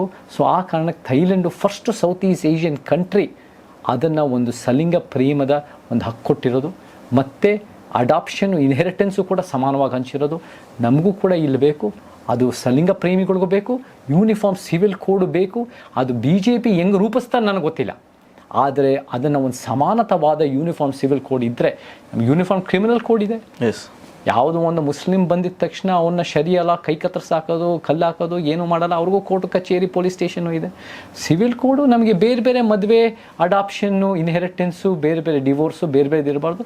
6,000 ಜಾತಿಗಳಿಗೆ ಹೆಂಗಿದೆಯೋ ಮುಸ್ಲಿಮ್ ಕ್ರಿಶ್ಚಿಯನ್ ಎಲ್ಲ ಸರಿ ಸಮಾನ ಇರಬೇಕು. 1% ಅಷ್ಟೇ.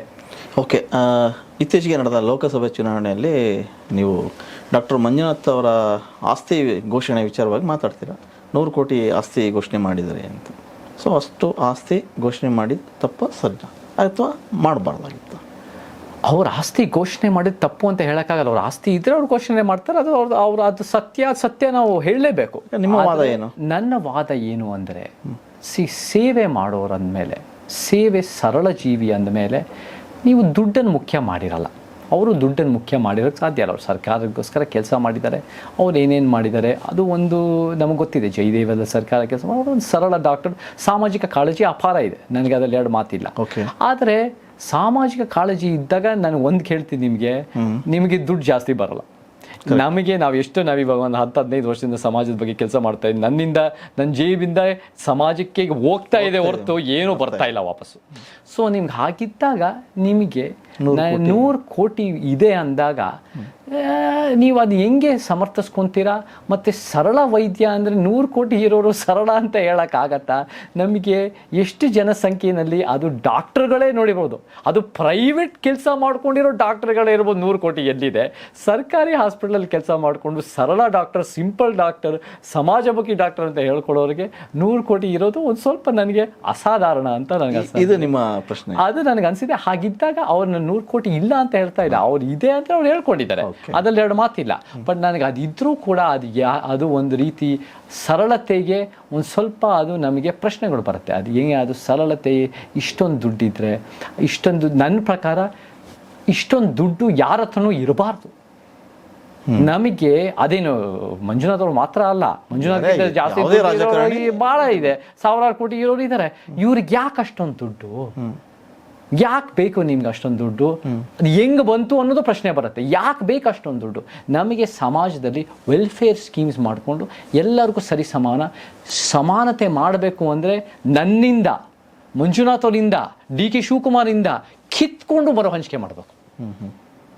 ಮರು ಹಂಚಿಕೆ ಒಂದು ಬಡವರ ಏರಿಯಾಗಳಲ್ಲಿ, ನಮ್ಮ ತಳ ಸಮುದಾಯಗಳಲ್ಲಿ, ನಮ್ಮ ಜೋಪಡಿಗಳಲ್ಲಿ, ನಮ್ಮ ಸ್ಲಮ್ಗಳಲ್ಲಿ, ನಮ್ಮ SC ST OBC ಮೈನಾರಿಟಿ ತಳಮಟ್ಟದ ಅಲೆಮಾರಿಗಳಿಗೆ ಇಂಥವ್ರಿಗೆಲ್ಲ ನಾವು ಮರು ಹಂಚಿಕೆ ಮಾಡಬೇಕು. ಸೊ ನನಗೆ ದುಡ್ಡಿರೋರು ಅಂದಮೇಲೆ ನನಗೆ ಫಸ್ಟ್ ಆಫ್ ಆಲ್ ಇಷ್ಟೊಂದು ದುಡ್ಡು ಅನ್ನೋದು ಒಬ್ಬರಿಗೆ ಸಲ್ಲೋದು ನನಗೆ ಅದು ಸರಿ ಕಾಣಲ್ಲ. ಓಕೆ, ಈಗಿನ ಸಿಚುವೇಶನ್ನ ಗಮನಿಸ್ತಾ ಇದ್ದೀರಾ? ಚಿತ್ರರಂಗ ಕ್ಷೇಮ ಅನ್ನಿಸ್ತಾ ಇದೆ? ಚಿತ್ರರಂಗದ ಬಗ್ಗೆ ಏನು ಕೇಳ್ತೀರಾ? ಕ್ಷೇಮ ಅಂದರೆ ನೀವೇನು ಹೇಳ್ತಾ ಇದ್ದೀರಾ? ಕನ್ನಡ ಸಿನಿಮಾಗಳು ರಿಲೀಸ್ ಆಗ್ತಾ ಇದೆ, ಒಂದು ನಿಲ್ತಾ ಇಲ್ಲ. ಯಾವುದೇ ಒಬ್ಬ ಪ್ರೊಡ್ಯೂಸರ್ ಹಣ ಹಾಕಿದ್ರೆ ಅವನಿಗೆ ರಿಟರ್ನ್ಸ್ ಬರ್ತಾ ಇಲ್ಲ. ಕನ್ನಡ ಚಿತ್ರರಂಗದ ಮಾರ್ಕೆಟೇ ಬಿದ್ದೋಗಿದೆ ಅಂತಾರೆ. ಎಲ್ಲೋ ಒಂದು ಕಡೆಗೆ OTT ಕನ್ನಡ ಸಿನಿಮಾಗಳು ತೊಗೊಳ್ತಾ ಇಲ್ಲ ಅಂತಾರೆ, ಇನ್ನೊಂದು ಕಡೆ TV ರೈಟ್ಸ್ ತೊಗೊಳ್ತಾ ಇಲ್ಲ ಅಂತಾರೆ. ಯಾರಿಗೆ ಸಿನಿಮಾ ಮಾಡಬೇಕು? ಜನನೇ ಬರ್ತಾ ಇಲ್ಲ ಅಂದಮೇಲೆ ಸಿನಿಮಾ ಹೇಗೆ ಮಾಡಬೇಕು? ಒಂದು ಹೇಳ್ತೀನಿ ವಿಜಯ್ ಅವರೇ, ನಮಗೆ ಕಂಟೆಂಟನ್ನು ತೋರಿಸಿದ್ರೆ ಜನ ಖಂಡಿತ ಬಂದೇ ಬರ್ತಾರೆ. ನಾನು ಕೂಡ ಕೆಲವು ಸಿನಿಮಾಗಳು ನೋಡಿದೆ. ಬ್ಲಿಂಕ್ ಅಂತ ಸಿನಿಮಾ ನೋಡಿದೆ. ಹೌದು, ಇತ್ತೀಚೆಗೆ ಬಂದಿರೋ ಸಿನಿಮಾ ಬ್ಲಿಂಕ್ ಅನ್ನೋದು ಒಂದು content oriented, story script oriented cinema ಮಾಡಿದ್ರು. ಆ story script oriented cinema success ಆಯಿತು. ಓಕೆ, ಅದರಲ್ಲಿ ಅವರು ನಾನು ಹೋದಾಗ ಮಾತಾಡಿಸಿದಾಗ ಮೊದಲನೇ ವಾರದಲ್ಲಿ ಅವ್ರು ನಾವೇನು ಜಾಸ್ತಿ ಪ್ರಚಾರ ಮಾಡಿಲ್ಲ ಅಂತಲೂ ಹೇಳ್ಕೊಂಡ್ರು. ಅಂದರೆ ಸಿನಿಮಾದ ಮೆರಿಟ್ ಮೇಲೆ ಓಡಿದೆ. ಮೌತ್ ಟಾಕಿಂದ ಸಸ್ಟೈನಬಲ್ ಆಗಿ ಅದೇನು ಸಿಕ್ಕಾಬಡೆ ದುಡ್ಡು ಮಾಡಿದೆ ಅಂತ ನನಗೆ ಗೊತ್ತಿಲ್ಲ, but it is a successful cinema. So ನಿಮ್ಮ ಪ್ರಕಾರ ಒಳ್ಳೆ ಸಿನಿಮಾಗಳು ಯಾವತ್ತೂ ಗೆಲ್ತವೆ? ನನ್ನ ಪ್ರಕಾರ ಒಳ್ಳೆ ಕಂಟೆಂಟ್ ಮಾಡಿದ್ರೆ, ಆರ್ಟಿಗೆ ನೀವು ಬೆಲೆ ಕೊಟ್ಟರೆ, ಕತೆ, ಚಿತ್ರಕಥೆ, ಬರವಣಿಗೆ ಬೆಲೆ ಕೊಟ್ಟು, ನಿರ್ದೇಶಕಕ್ಕೆ ಬೆಲೆ ಕೊಟ್ಟು, ಸ್ಟಾರ್ ಒಂದು ರೀತಿ ಕಮರ್ಷಿಯಲ್ ಫಾರ್ಮುಲಾಕ್ಕಿಂತ ಒಂದು ಕಂಟೆಂಟ್ ಓರಿಯೆಂಟೆಡ್ ಸಿನಿಮಾ ಮಾಡಿದ್ರೆ ಇಂಡಸ್ಟ್ರಿನೂ ಬೆಳೆಯುತ್ತೆ, ಸಿನಿಮಾನೂ ಗೆಲ್ತವೆ, ಎಲ್ಲರಿಗೂ ಪ್ಲಸ್ಸು. ಓಕೆ, ಚೇತನ್ ಅವರ ಸಿನಿಮಾ ಚಟುವಟಿಕೆ ಎಲ್ಲಿಗಿದೆ? ಈ ಹೋರಾಟದ ಹಾದಿ ಮಧ್ಯೆ ಎಲ್ಲಾದರೂ ಹಾದಿ ತಪ್ತಾ? ನಾನು ನೋಡಿ, ಸಿನಿಮಾ ಬಂದಿದ್ದು ಬೈ ಫ್ಲೂಕು, ಆದರೆ ನಾನು ಚಳುವಳಿಗೆ ಬಂದಿದ್ದು ಬೈ ಚಾಯ್ಸು. ನಾನು ಕರ್ನಾಟಕಕ್ಕೆ ಬಂದಿದ್ದೆ ಸಿನಿಮಾ ಮಾಡೋಕ್ಕಲ್ಲ. ನಾನು ಕರ್ನಾಟಕಕ್ಕೆ ಬಂದು ಸೇವೆ ಮಾಡೋಕ್ಕೆ, ನಾನು ವಾಪಸ್ ಕೊಡೋಕ್ಕೆ, ನಾನು ರಂಗಭೂಮಿ ಅಧ್ಯಯನ ಮಾಡ್ತಾಯಿದ್ದೆ. ರಂಗಭೂಮಿಯಿಂದ ಹೆಂಗೆ ಪರಿವರ್ತನೆ ಮಾಡ್ಬೋದು. ನಾನು ಕಲೆಯನ್ನು ನೋಡೋದು ಮನೋರಂಜನೆ ಅಥವಾ ಸಿನಿಮಾ ಥರ ಬಿಸ್ನೆಸ್ ಆಗಿ ನೋಡಲ್ಲ, ಕಲೆ ಅನ್ನೋದು ಪರಿವರ್ತನೆ ದೃಷ್ಟಿನಲ್ಲಿ ನೋಡ್ತೀನಿ. ಸೊ ನನಗೆ ಸಿನಿಮಾ ಬಹುಶಃ ನನ್ನ ದಾರಿನ ಸ್ವಲ್ಪ ತಪ್ಪಿಸಿದೆ, ಆದರೆ ನನಗೆ ಚಳುವಳಿಯಿಂದ ನನಗೆ ದಾರಿ ತಪ್ಪಿಲ್ಲ, ಮುಖ್ಯ ದಾರಿಗೆ ಬಂದಿದ್ದೀನಿ. ಹಾಗಾದರೆ ನಿಮ್ಮ ಸಾಮಾಜಿಕ ಹೋರಾಟದ ಹಾದಿ ಸುಗಮ ಅನಿಸುತ್ತಾ? ಸಾಮಾಜಿಕ ಹೋರಾಟದ ಹಾದಿ ನನಗೆ ಇನ್ನೂ ಭಾಳ ವರ್ಷ ಕಟ್ಟಬೇಕು. ಚೆನ್ನಾಗಿ ಆಗ್ತಾ ಇದೆ. ಸಿನಿಮಾನು ಇವಾಗ ಸ್ವಲ್ಪ ಕೆಲವು ರಿಲೀಸ್ ಆಗಕ್ಕೆ ರೆಡಿ ಆಗ್ತಾ ಇದೆ. ತೆಲುಗುನಲ್ಲೂ ರಿಲೀಸ್ ಆಗ್ತಾ ಇದೆ, ಒಂದು ಸ್ವಲ್ಪ ಸಿನಿಮಾ ಬರ್ತಾ ಇದೆ. ಒಂದು ಒಳ್ಳೆ ಸಿನಿಮಾ ಬಂದಾದಮೇಲೆ ಒಂದು 6 ಮಂತ್ಸಿಗೆ ಬರ್ಬೋದು. ಅದನ್ನು ನಾನು ಫುಲ್ಲಾಗಿ ಎಲ್ಲ ಕಡೆ ಕರ್ನಾಟಕದಾದ್ಯಂತ ಪ್ರಚಾರ ಮಾಡಿ ಅದನ್ನು ಒಂದು ರೀಚ್ ಮಾಡ್ಸೋಕೆ ಹೋಗ್ತೀನಿ. ಬಟ್ ನನಗೆ ಸಿನಿಮಾ ಮಾಡಬೇಕು ಅಂದರೆ ಸುಮ್ಮನೆ ಚಾಲ್ತಿನಲ್ಲಿ ಇರಬೇಕು ಅಥವಾ ದುಡ್ಡು ಮಾಡ್ಕೋಬೇಕು ಅಂತ ಯಾವತ್ತೂ ಸಿನಿಮಾ ಮಾಡಿರೋನಲ್ಲ. ಅದು ಭಾಳ ಅತ್ಯುತ್ತಮ ಸಿನಿಮಾ ಇದ್ದರೆ ಅದನ್ನು ಮಾಡೋಣ, ಅದನ್ನು ಜನರಿಗೆ ರೀಚ್ ಆಗೋಣ, ಜನರಿಗೆ ಇಷ್ಟ ಆಗಲಿ. ನಾನು ಕೂಡ ಒಂದು ಒಳ್ಳೆ ಸಿನಿಮಾ ಕೊಡೋಕ್ಕೆ ಒಂದು ಅವಕಾಶ ಸಿಕ್ಕಿದೆ ನನಗೆ ನನ್ನ ಕರಿಯರ್ನಲ್ಲಿ. ಅದನ್ನು ಮುಂದುವರಿಸ್ಬೇಕು ಹೊರತು ಸುಮ್ಮನೆ ನಾನು ಪ್ರಚಾರದಲ್ಲಿರಬೇಕು, ದುಡ್ಡು ಮಾಡ್ಕೋಬೇಕು ಅಂತ ಯಾವತ್ತೂ ಸಿನಿಮಾ ಮಾಡಿರೋನಲ್ಲ. ನನ್ನಷ್ಟು ರಿಜೆಕ್ಟ್ ಮಾಡಿರೋರು ಬಹುಶಃ ಯಾರೋ ಅಷ್ಟೊಂದು ಜನ ಬರಲ್ಲ. ನಾನು ಎಷ್ಟೋ ಮಾಡಿರೋದೇ ಒಂದು 10-12, ರಿಜೆಕ್ಟ್ ಮಾಡೋದು ಎಷ್ಟೋ 100-6ಗಳು. ನಿಮ್ಮ ವಾದಗಳಿಗೆ, ನಿಮ್ಮ ಸಿದ್ಧಾಂತಗಳಿಗೆ ಏನಾದರೂ ಬೇರೆ ಧ್ವನಿಗಳು ಸೇರಿ ನಿಮ್ಮ ಜೊತೆ ಧ್ವನಿ ಆಗಿದೆವಾ ಅಂತ? ನಮಗೆ ಆನ್ ಗ್ರೌಂಡು ಭಾಳ ಜನ ಇದ್ದಾರೆ, ಸಂಘಟನೆಗಳಲ್ಲಿ ಭಾಳ ಜನ ಇದ್ದಾರೆ. ಅವರೆಲ್ಲರೂ ನಮ್ಮ ಜೊತೆ ಕೆಲಸ ಮಾಡ್ತಾ ಇದ್ದಾರೆ. ಒಂದೊಂದು ಕ್ಷೇತ್ರ, 2 ಕ್ಷೇತ್ರಗಳಲ್ಲಿ ಕರ್ನಾಟಕ, ಕಲ್ಯಾಣ ಕರ್ನಾಟಕ, ಹಳೆ ಮೈಸೂರು, ನಮಗೆ ಮಧ್ಯ ಕರ್ನಾಟಕ, ಕಿತ್ತೂರು ಕರ್ನಾಟಕ, ಭಾಳ ಗಟ್ಟಿಯಾದ ಕೆಲಸಗಳಿದ್ದಾವೆ. ನಮಗೆ ಸೆಲೆಬ್ರಿಟಿಗಳಾಗಿ ಸೇರ್ಕೊಂಡಿರೋರು ಕಡಿಮೆ. ಸೆಲೆಬ್ರಿಟಿ ಉದ್ದೇಶ ಏನಿರುತ್ತೆ? ಒಬ್ಬ ಸ್ಟಾರ್ನಲ್ಲಿರೋರು, ಒಬ್ಬ ದುಡ್ಡಿರೋರು ಯಾರು ಬರಲ್ಲ ನಮ್ಮ ಜೊತೆ. ನಮ್ಮ ಜೊತೆ ಜನ ಜಾಸ್ತಿ ಇದ್ದಾರೆ, ದುಡ್ಡು ಕಮ್ಮಿ ಇದೆ. ಬೇರೆಯವ್ರ ಜೊತೆ ಜನ ಕಮ್ಮಿ ಇರ್ತಾರೆ, ದುಡ್ಡು ಜಾಸ್ತಿ ಇರುತ್ತೆ. ಬಟ್ ನಮ್ಮ ಜೊತೆ ಜನ ಜಾಸ್ತಿ ಇದ್ದಾರೆ, ದುಡ್ಡು ಕಮ್ಮಿ ಇದೆ. ಸೊ ನಮಗೆ ದುಡ್ಡಿರೋ ನಮ್ಮ ಜೊತೆ ಬರಲ್ಲ. ಯಾಕಂದ್ರೆ ನಾವೇನು ಹೇಳ್ತೀವಿ ಅಂದರೆ ನಾವು ದುಡ್ಡನ್ನು ಮರು ಹಂಚಿಕೆ ಮಾಡಬೇಕು ಅಂತ ಹೇಳ್ತೀವಿ. ನಿಮ್ಮ ಪ್ರಕಾರ ಸೆಲೆಬ್ರಿಟಿಗಳು ಅಂದರೆ ದುಡ್ಡಿರೋರು? ಹಂಗಲ್ಲ, ನಾನು ದುಡ್ಡಿರೋರು ಒಬ್ಬೊಬ್ರು, ಅದನ್ನ ಒಂದು ಬೇರೆ ವರ್ಗ ಅಂತ ಹೇಳಿ. ಸೆಲೆಬ್ರಿಟೀಸ್ ಅಂದರೆ ಫೇಮ್ ಇರೋರು ನಮ್ಮ ಜೊತೆ. ಅವರ ಉದ್ದೇಶ ಎಷ್ಟೋ ಒಂದು ಫೇಮು, ಪರ್ಸನಲ್ ಗ್ಲೋರಿ ಆಗಿರ್ಬೋದು, ಪಾಪ್ಯುಲಾರಿಟಿ ಆಗಿರ್ಬೋದು, ಜನರಿಗೆ ಒಂದು ಎಲ್ಲ ಜನರ ಹತ್ರ ಮನ್ನಣೆ ಪಡೆದು ಪಡುವಿಕೆ ಪಡೋದು ಅವ್ರ ಉದ್ದೇಶ ಆಗಿರುತ್ತೆ. ನಮ್ಮ ಕೆಲಸಗಳು ಎಷ್ಟೋ ಜನನ ವಿರೋಧ ಕಟ್ಕೊತೀವಿ, ಯಾಕಂದರೆ ನಾವು ಒಂದು ಉತ್ತಮ ಸಮಾಜದ ಕೆಲಸ ಮಾಡ್ತೀವಿ. ಸೊ ಸೆಲೆಬ್ರಿಟಿಗಳು ನಮ್ಮ ಜೊತೆ ಬರೋದು ಅಷ್ಟೊಂದು ನಿರೀಕ್ಷೆನೂ ಮಾಡಲ್ಲ, ಅಷ್ಟೊಂದು ಸಾಧ್ಯತೆಗಳು ಕಡಿಮೆ. ದುಡ್ಡಿರೋರು ಬರೋದು ನಮ್ಮ ಜೊತೆ ಕಡಿಮೆ. ರಾಜಕೀಯ ಪಕ್ಷಗಳು ನಾನು ಆಗಲೇ ಹೇಳಿದ್ದೀನಿ, 3 ರಾಜಕೀಯ ಪಕ್ಷಗಳು ಯಾರು ಸಂವಿಧಾನದ ಪೀಠಿಗೆಗೊಳಿಸ್ತಾ ಇಲ್ಲ. ಅವರೆಲ್ಲ ideologically bank corrupt, ಫೈನಾನ್ಷಿಯಲಿನೂ corrupt. So ಆ ರೀತಿಯಲ್ಲಿ 2 ರೀತಿಯಲ್ಲಿ ಕರಪ್ಟ್ ಆಗಿರ್ತಾರೆ. ಸೊ ನಮ್ಮ ಜೊತೆ ಇರೋರು, ಕಾಳಜಿ ಇರೋರು, ಸಂಘಟಿತರು, ಯಾರ್ಯಾರು ತಳಮಟ್ಟದಲ್ಲಿ ಕೆಲಸ ಮಾಡ್ತಾ ಇದ್ದಾರೆ, ಅನೇಕ ಸಂಘಟನೆಗಳು ನಮ್ಮ ಜೊತೆಗೆ ಸೇರಿ ಕೆಲಸ ಮಾಡ್ತಾ ಇದ್ದೀವಿ. ನಾವು ಒಂದು 10, 15, 20 ಇಯರ್ ಪ್ಲ್ಯಾನನ್ನು ನಾವು ಕಟ್ತಾ ಇದ್ದೀವಿ. And that is in the works ಇವಾಗ. ಹಾಗಾದರೆ ಚೇತನ್ ಅವರ ಹೋರಾಟ ಮತ್ತು ಧ್ವನಿಯನ್ನು ಹತ್ತಿಕ್ಕುವ ಕೆಲಸ ಆಗ್ತಾ ಇದೆಯಾ? ಇವಾಗ ಭಾಳ ಕಡಿಮೆ ಆಗ್ತಾ ಇದೆ. ಇವಾಗ ನನ್ನ ವಿಚಾರಗಳು ವಿಜಯ್ ಅವರೇ ಕರ್ನಾಟಕದ ಜಾಸ್ತಿ ಜನರಿಗೆ ಅರ್ಥ ಆಗ್ತಾ ಇದೆ. ನನಗೆ ವಿರೋಧ ಬರೋದು ಕಡಿಮೆ ಆಗ್ತಾ ಇದೆ. ಇವತ್ತು ಜನ ನಾನೇನಾದ್ರು ಹಾಕಿದ್ರೆ ಇದರಲ್ಲಿ ಏನೋ ಒಂದು ಸತ್ಯ ಇರ್ಬೋದು, ಸಮಾನತೆ ದೃಷ್ಟಿಯನ್ನು ನಾವು ನೋಡ್ಬೋದು ಅಂತ BJPನವರಾಗಿರ್ಬೋದು, ಕಾಂಗ್ರೆಸ್ನವರಾಗಿರ್ಬೋದು, JDS, ಆಪು, ಕಮ್ಯುನಿಸ್ಟು ಮತ್ತು ನಮ್ಮ ಸಮಾನತೆಯ ಅಂಬೇಡ್ಕರ್, ಪೆರಿಯಾರ್, ಕಾಂಚೀರಾಮ್ ಸಿದ್ಧಾಂತನವರು ಎಲ್ಲರೂ ಕೂಡ ಅದಕ್ಕೆ ಒಪ್ಪಿಗೆ ಇದೆ. ನಾನು ಒಂದು ಉದಾಹರಣೆ ಕೊಡ್ತೀನಿ. ನಾನು ಹೇಳಿದೆ, ಸಿನಿಮಾ ಸ್ಟಾರ್ಗಳು, ನಾನು ಇವತ್ತೆಲ್ಲ ಹೇಳಿದ್ದು, ಎಷ್ಟೋ ವರ್ಷಗಳಿಂದ ಹೇಳ್ತಾ ಇದ್ದೆ, ಈ ಸ್ಟಾರ್ ಸಂಸ್ಕೃತಿ ನಮ್ಗೆ ಅಪಾಯಕಾರಿ. ಸ್ಟಾರ್ ಸಂಸ್ಕೃತಿ ಅಂದಾಗ ಸಿನಿಮಾ ಸ್ಟಾರ್ಗಳಿಗೆ ಸ್ಮಾರಕಗಳು ಸರ್ಕಾರದ ಹಣದಿಂದ ಕೊಡೋದು ತಪ್ಪು ಅನ್ನೋ ರೀತಿನ ನಾನು ಎಷ್ಟೋ ವರ್ಷಗಳಿಂದ ವಾದ ಮಾಡಿದ್ದೀನಿ. ಆ ವಿಚಾರನ ಎಲ್ಲ ರಾಜಕೀಯ ಸಿದ್ಧಾಂತ ಇರೋರು, ಎಲ್ಲ ಸಮಾಜ ಸಿದ್ಧಾಂತ ಇರೋರು ಒಪ್ಕೊಂಡಿದ್ದಾರೆ. ಅದರ ಅಭಿಮಾನಿಗಳು ಕೂಡ ವಿರೋಧ ಮಾಡಲ್ಲ. ಒಂದು ಫಿಲ್ಮ್ ಚೇಂಬರ್ ಒಂದ್ಸರಿ ಒಂದು ಸ್ವಲ್ಪ ಲಬೋ ಅಂತು, ಫಿಲ್ಮ್ ಚೇಂಬರ್ ನೀವೇ ಮಾಡ್ಕೊಳ್ಳಿ, ಫಿಲ್ಮ್ ಚೇಂಬರ್ ಯಾರು ಬೇಡ ಅಂತಾರೆ, ಸರ್ಕಾರ ದುಡ್ಡಿಂದ, ತೆರಿಗೆ ಹಣದಿಂದ ಏನು ಬೇಕಾಗಿಲ್ಲ, ನೀವೇ ಮಾಡಿ. ಆದರೆ ಎಲ್ಲ ಪಕ್ಷದವರು, BJP, Congress, JDS, AAP, communist, SDP, ನಮ್ಮ ಸಮಾನತೆಯ ಸಿದ್ಧಾಂತ ಎಲ್ಲರೂ ಕೂಡ ಇಲ್ಲ, ಇದರಲ್ಲಿ ಸತ್ಯ ಇದೆ, ಅದನ್ನು ಯಾರೂ ಎತ್ಕೊಂಡಿಲ್ಲ. ಸ್ಟಾರ್ ಕಲ್ಚರು ಕೂಡ ನಮಗೆ ಅಪಾಯಕಾರಿ. ಆ ಸ್ಟಾರ್ ಕಲ್ಚರಿಂದ ಈ ಸ್ಟಾರ್ಗಳನ್ನು ನಾವು ತಲೆ ಮೇಲೆ ಕೂಡಿಸಿ ಅವ್ರನ್ನ ಎಲ್ಲೋ ಒಂದು ಕಡೆ ಅವರ ಅಗತ್ಯ ಯೋಗ್ಯತೆ, ಅರ್ಹತೆಗಳಿಗಿಂತ ಜಾಸ್ತಿ ಅವ್ರನ್ನ ಮೆರೆಸಿದ್ರಿಂದ ಈ ಥರದ್ದು ಒಂದು ಘಟನೆಗಳಾಗೋದು ಸಾಧ್ಯ ಉಂಟು. ಏನಿವಾಗ ದರ್ಶನ್ ಪ್ರಕರಣದಲ್ಲಿದೆ.